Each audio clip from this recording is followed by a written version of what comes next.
Heureuse de vous retrouver dans le cadre de cette grande édition du journal. Mesdames et messieurs, bonsoir et bienvenue dans cette édition. Relance de la boisson sucrée Pepsi, Cola et Mirinda. Le président de la République, Félix-Antoine Tshisekedi, a procédé ce samedi à l'inauguration officielle de l'usine de la société Varum Beverage. Cette usine maximise la production industrielle et économique en RDC. C'est le fruit de la diplomatie commerciale initiée par Félix-Antoine Tshisekedi pour que la RDC puisse bénéficier des avantages fiscaux de la zone économique de Maluku. Nous y reviendrons dans notre prochaine édition. Dans l'actualité, sachez que le président de la République a signé l'ordonnance révoquant le haut représentant pour le suivi de la feuille de route de Luanda et du processus de Nairobi. Serge Tshibangu Kabeya est remplacé à ce poste par Soumou Sita Amam. À l'issue de la participation de la délégation de la Commission nationale des droits de l'homme à la précession de l'examen périodique universel tenu à Genève en Suisse en marge du 4e cycle de ce mécanisme prévu le 15 septembre prochain, le président de la CNDH RDC, Paul Sampo Moukoulou, a au cours d'un entretien fait la restitution de son exposé basé sur la corruption et les droits économiques, sociaux et culturels. Pour plus de précisions, suivez le président de la CNDH joint au téléphone par Fifi Kalumbwe. En tant que président de la Commission nationale des droits de l'homme, CNDH en sigle de la RDC, je conduis actuellement une mission de notre institution à Genève, ici en Suisse, pour notre participation à la précession de l'examen périodique universel et pays en sigle pour la RDC. Oui, cette précession de l'EPU pour notre pays revêt une importance capitale car la RDC va bientôt se présenter au 4e cycle de ce mécanisme. Ça sera le 5 septembre 2024. L'EPU, oui, est un mécanisme du Conseil des droits de l'homme des Nations Unies, un mécanisme unique en son genre. Il incite chaque État membre à procéder tous les 4 ans et demi à une évaluation par le père, son bilan en matière de droits de l'homme. Et il est important de savoir que ce mécanisme n'a pas de police, mais laisse la responsabilité aux États membres de veiller sur la situation des droits de l'homme sur base des engagements pris en cette matière. Et donc, réussir un passage à l'EPI crée un environnement sociopolitique et économique à même d'attirer les investissements de tous ordres. Alors, en amont et en marge de cette précession, nous avons noté une très forte demande des diplomates et autres en poste ici à Genève pour des échanges sur toutes les questions d'actualité en RDC et sur la tragédie, vous vous imaginez, de l'Est de notre pays où les populations sont tuées en masse par les armées du Rwanda et même de l'Ouganda et leurs supplétifs du M23 et AFC, Alliance Fleuve Congo, comme d'aucuns peuvent le dire. Toujours avec les diplomates des missions permanentes, nous avons eu des échanges dans lesquels la délégation a fait un plaidoyer sur la candidature de la RDC présentée par le gouvernement congolais par le biais de son Excellence, M. Félix-Antoine. Dans un autre registre, la rentrée scolaire est confirmée pour ce lundi 2 septembre 2024 sur toute l'étendue de la République démocratique du Congo, contrairement à la fausse rumeur faisant état d'un prétendu report de la rentrée scolaire. La ministre de l'EPST a coupé court à cette spéculation. Raïssa Malou a confirmé que les parents, les élèves ainsi que les autorités scolaires seront contraints ce lundi à se laver régulièrement les mains au savon ou au désinfectant, mais également de respecter la distanciation pour éviter la propagation de monkeypox. Je vous propose de suivre la ministre de l'EPST pour plus de précisions. Mesdames et messieurs, chers enseignants, chers parents, chers élèves, ce lundi 2 septembre est le jour officiel de la rentrée scolaire 2024-2025. Je me réjouis, ainsi que l'ensemble de mon administration, autant au niveau national, provincial que local, de commencer cette nouvelle année scolaire qui va être marquée par évidemment la consolidation de la gratuité de l'enseignement primaire qui reste valable. Et également, nous allons mettre en place un ensemble d'actions et de mesures pour agir sur la qualité de notre système éducatif.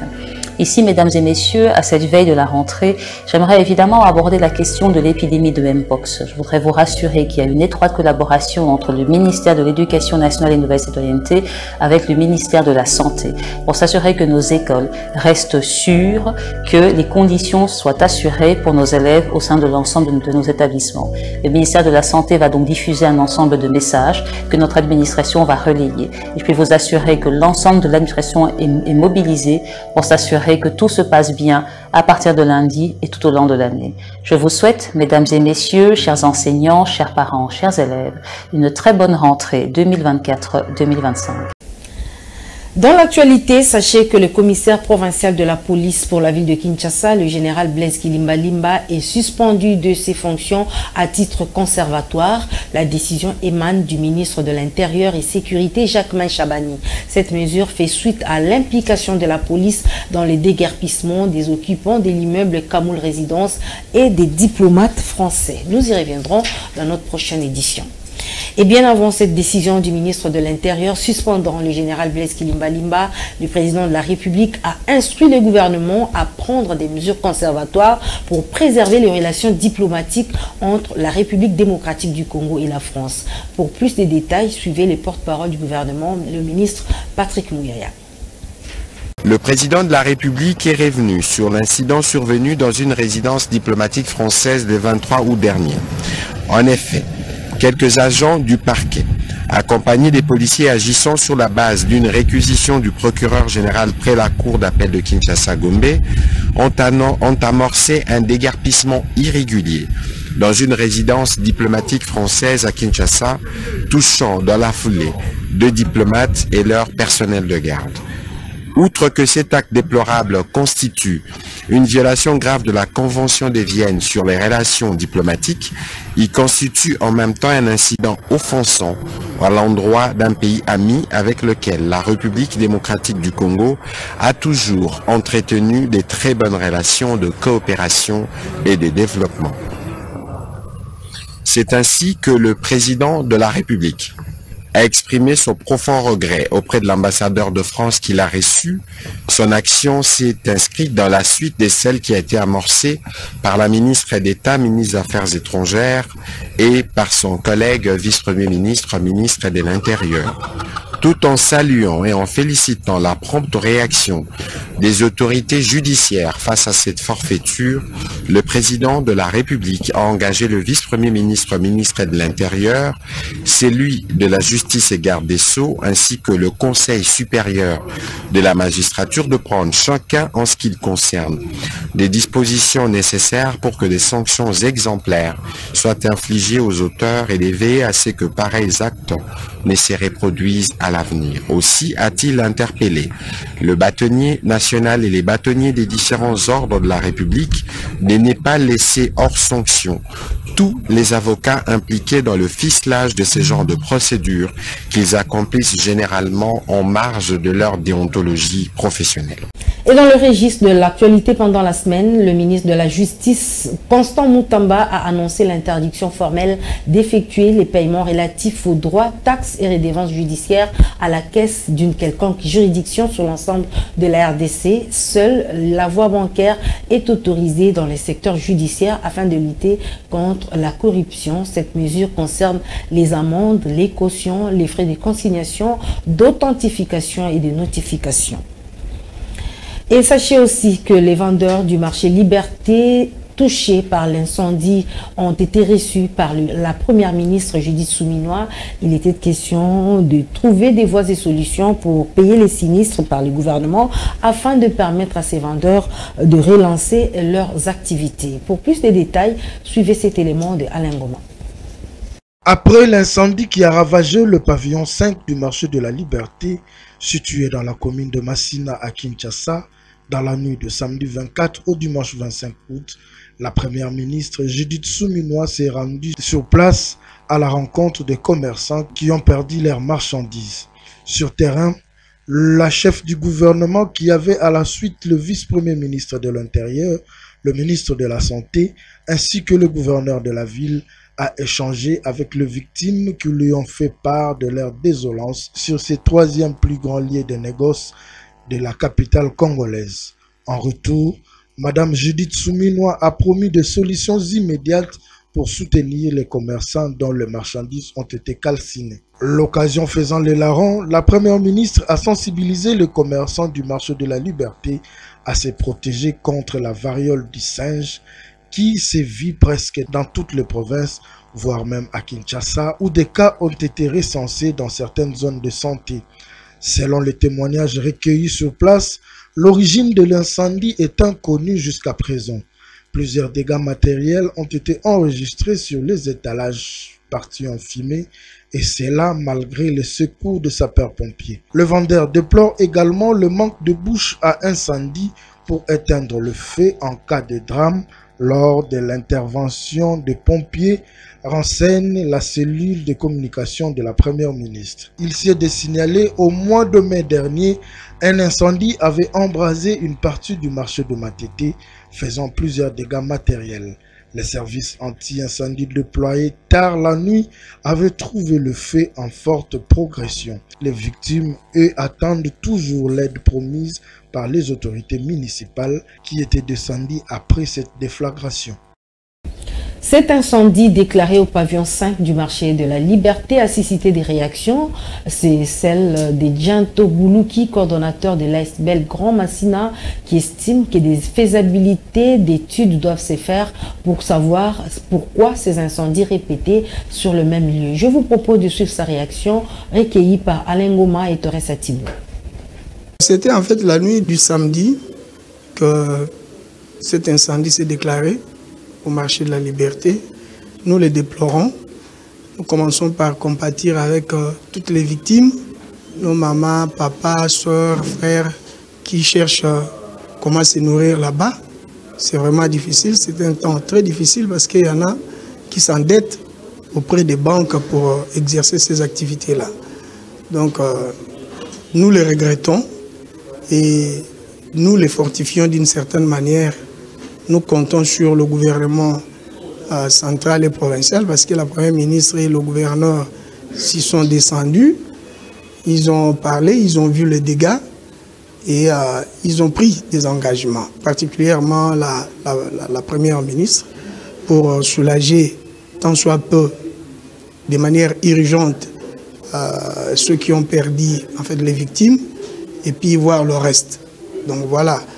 Et nous pensons que il faudrait que les enquêtes soient sérieuses pour établir des responsabilités. Ça va beaucoup aider pour que ce genre d'incendie ne reviennent pas parce que c'est la 4e fois que ce marché connaît ce genre de drame. De toutes les manières, on dit qu'il n'y a pas de mauvaises troupes, il n'y a que de mauvais chefs. Quand quelque chose comme ça arrive, c'est vrai, il y a des accidents aussi, mais il faudrait des précautions. Moi, je suis en train de me poser beaucoup de questions autour de ces incendies devenus récurrents. Pourquoi on ne prend pas des précautions pour limiter les dégâts? Par exemple, disposer des extincteurs. Il y a un service commis à la sécurité du marché. Qu'est-ce qu'ils le foutent? Donc, c'est comme ça que j'ai dit, bon, il faudrait arriver à établir des responsabilités. Établir des responsabilités en commençant par le comité de gestion. Ceux qui gèrent doivent répondre. Et ceux qui étaient censés sécuriser le pavillon doivent aussi répondre. Donc, à chaque échelon, il y a des responsabilités qu'il faudrait établir. Lutte contre l'épidémie de monkeypox, le gouvernement a confirmé la recrudescence des cas. Il s'agit de 610 cas de décès depuis l'avènement de cette épidémie. Pour plus de détails, je vous propose cet élément de Alain Goma. La République démocratique du Congo fait face à une grave épidémie de Mpox avec un nombre croissant de décès signalés dans plusieurs provinces. Selon le dernier rapport du ministère de la Santé publique, Hygiène et Prévoyance sociale, présenté par le ministre Roger Kamba, 35 nouveaux décès ont été recensés au cours de la semaine, 33 portant le nombre total de décès à 610 depuis le début de l'année. Au cours de cette même période, 1372 nouveaux cas suspects et 206 nouveaux cas confirmés ont été enregistrés, soulignant la propagation rapide de la maladie à travers le pays. Le taux de létalité est actuellement de 3,4%, un chiffre préoccupant pour les autorités sanitaires. Les provinces les plus touchées par l'épidémie se situent à l'ouest de la République démocratique du Congo, à savoir l'Équateur, Sud-Ubangi, le Mai-Ndombe, à l'est, le Sud Kivu, le Nord Kivu, au sud, les Lualaba, les Olomami, au centre, le Chouapa, la Chopo, le Sankuru, le Kasaï et le Nord-Ubangi. Malgré ces chiffres alarmants, le ministre de la Santé a salué l'amélioration de la qualité des données épidémiologiques grâce aux efforts des équipes de riposte sur terrain. Le ministre a également rappelé les modes de transmission de la Mpox, soulignant que la maladie peut se propager d'une personne à une autre par contact direct avec des objets contaminés ou un animal à un humain. Il a exhorté la population à suivre strictement les mesures de prévention telles que le lavage régulier de mains, la désinfection de surface et l'évitement de contacts non protégés avec les animaux sauvages.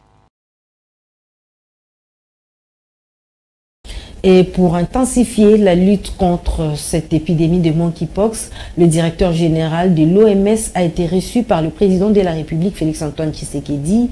L'arrivée des vaccins pour lutter contre cette épidémie en RDC est déjà étudiée par le gouvernement. Je vous propose également cet élément d'Alain Goma pour plus de précisions.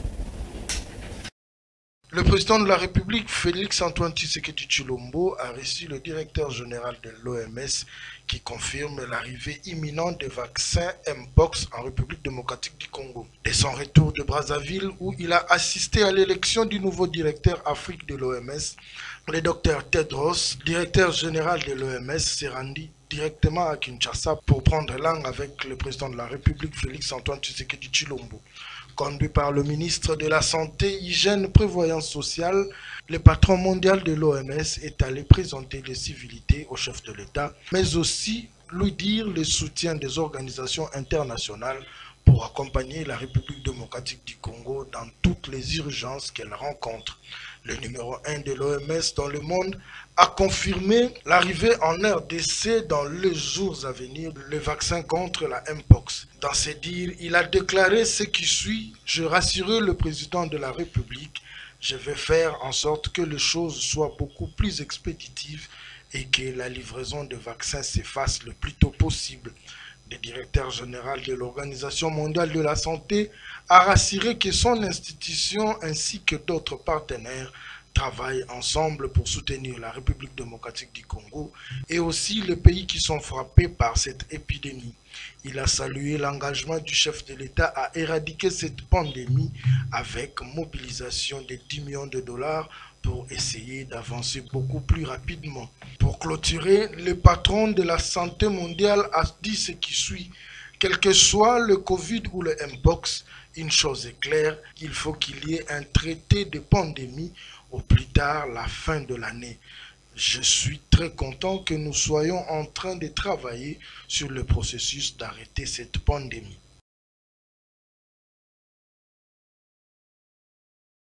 Quelle est l'appréhension des Kinois par rapport à l'épidémie des monkeypox? Certains estiment que le gouvernement devrait multiplier des messages de vulgarisation pour permettre à toute personne de se prévenir sur la propagation de cette maladie. Je vous propose cet élément réalisé par Delphin Moukeba et Peter Mongato.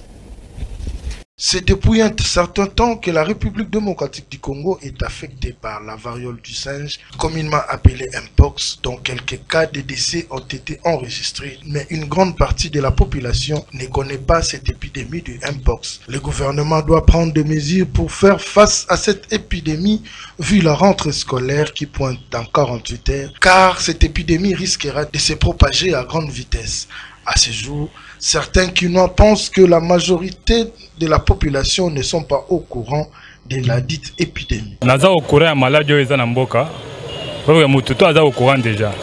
Le ministre a pensé déjà par la position où Moutunyo s'aurait commis par téléphone pour se protéger contre la maladie. Les a conseillé à Moututo normalement il faut aller en parce que les a contagieux de maladies ils ont occupé dans le monde à Mukolote. Si on se protéger bien, automatiquement il faut kangao. Alors la mesure où tout va passer, on a reçu un Moututo a vraiment n'attend à Rolandela, va conseiller va passer pour se commis battre là quoi. Dans la logique de la rentrée scolaire, certains parents demandent les reports à une date ultérieure pour pouvoir aider les enfants de ne pas se contaminer à cette épidémie. Baza au courant, mais tu coupes sa chance à 65%. 35 wana en tout cas bazo mon onka bongo mais maladie ezali. État que congolais patriote na kosenga na gouvernement l'état na biso asunga biso. Si réellement bena balinga mboka balingi pe baye batoza na kati ya mboka esengeli basunga. Donc soko pona nga na mona en tout cas ba mekakotala nanu ata kuto rentrée scolaire normalement fallait ba stopper ngonanu.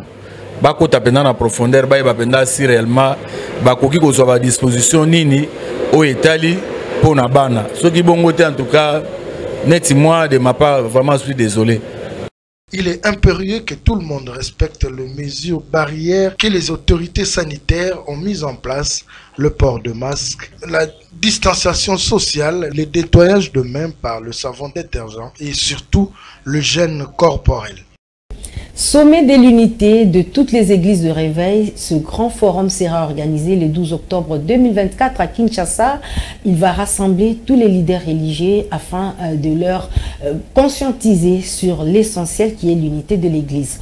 Je vous propose de suivre le président et représentant légal de la plateforme des églises de réveil au Congo, l'archevêque Ejibaya Mampia. Nous vous annonçons qu'au mois d'octobre, ici dans la ville-province de Kinshasa, nous aurons le grand sommet de l'unité de toutes les églises de réveil. Les hommes de Dieu viendront de partout, de l'Europe, des États-Unis, de toutes nos 26 provinces, de toutes les plateformes du monde de réveil. Lors de ce grand sommet de l'unité, nous invitons les autorités politiques seront présentes. Nous ferons des déclarations. Nous adressons des messages à la communauté internationale. Nous lancerons des messages à notre population en disant que nous sommes unis et que les agresseurs n'ont pas de place dans notre pays. Les prières seront encore dites. Et ce jour-là, nous allons présenter à la nation congolaise et au monde entier une église unie avec les leaders unis. Rassurez-vous, l'unité c'est la force. Une église unie, c'est la bénédiction pour la nation. Une église unie, c'est le progrès de l'évangile. Une église unie, c'est aussi le réveil véritable. Leaders chrétiens, de partout où vous nous suivez, apprêtez-vous à ce grand rendez-vous que nous disons, célébrons l'unité. Les sommets de l'unité, sous le thème l'unité, signe de maturité. Religion toujours, la direction du centre spirituel et sacerdotal de Kinshasa de la confession religieuse de l'Union des églises indépendantes du Congo a organisé du mardi 27 au samedi 31 août un séminaire de formation à l'intention des clergés de la ville de Kinshasa. Cette école de sagesse a été organisée de 8h à 12h30 à la cathédrale Trône des Grâces située sur l'avenue Kabambare dans la commune de Barumbo. Fifi Kalumbwe et Gelor Mouya. Placé sous le thème « La prêtrise dans l'église de Jésus-Christ hier ou aujourd'hui », ces assises visent le renforcement des capacités dans les domaines spirituels de plusieurs serviteurs de Dieu. Cette école de sagesse vaut son pesant d'or pour sortir la confusion, l'ignorance, le manque de sagesse et d'intelligence et tous les maux qui rongent l'église de Jésus-Christ aujourd'hui. Et cela, c'est parce que certaines notions du sacerdoce échappent par moments aux serviteurs et servantes de Dieu. La prêtrise, c'est pas seulement dans l'église. Quand vous dites c'est un moyen de servir Dieu, oui. Mais il faut plus qu'un moyen de servir la divinité. Parce que toute divinité n'est pas Dieu. Tout Dieu n'est pas Dieu. C'est pourquoi il y a des petits dieux avec des et, des petits D, et puis il y a Dieu avec grand D. Donc, la prêtrise, c'est une puissance, une force, le pouvoir de régner sur un peuple. La prêtrise, c'est un moyen de communication d'un divin à un peuple. C'est un moyen de communication d'un peuple à un divin. En cette première journée d'ouverture, l'orateur du jour, l'archevêque primat Simon Nzingamaluka, a, dans son introduction de la thématique, balayé toutes les questions qui fâchent dans les sacerdoces avant de décortiquer les sacerdoces et cette matière dans l'église primitive. L'enseignant de la connaissance et sagesse a démontré noir sur blanc à ses interlocuteurs les raisons de la tenue de ces séminaires de formation. C'est ça que sans prêtrise, sacerdoce exact, sans sacerdoce, prêtrise exacte. Alors l'église a sous prêtrise exacte, sacerdoce exact. Et sacerdoce, ils vont prendre des cérémonies sur l'église. Culte, prière à tongo, prière à pourquoi, culte à dimanche. Comment on peut le faire? Tout ça, c'est dans les sacerdoces. Alors tout ça, on va pasteur Baya, vous voyez quoi là. Donc, on va dire les autres, tout ça, c'est samedi. Et c'est très important pour un pasteur à découvrir le secret de l'église, ce qui n'est pas enseigné à tout le monde. Ici, ce n'est pas la théologie. Ici, c'est la spiritualité de l'église. Cette première journée s'est soldée par un débat de clôture où les participants ont soulevé différentes préoccupations qui ont chacune eu gain de cause par le numéro 1 de la confession religieuse de l'Union des églises indépendantes du Congo. Sachez que ce séminaire de formation se poursuit jusqu'au samedi 31 août 2024. La porte est donc ouverte pour tous les serviteurs de Dieu. Venez donc apprendre. Ainsi s'achève cette édition du journal consacrée essentiellement à la rétrospective de l'actualité pendant la semaine. Mesdames et messieurs, merci pour votre aimable attention. Excellente suite de programmes sur la FM Télévision et bon week-end chez vous.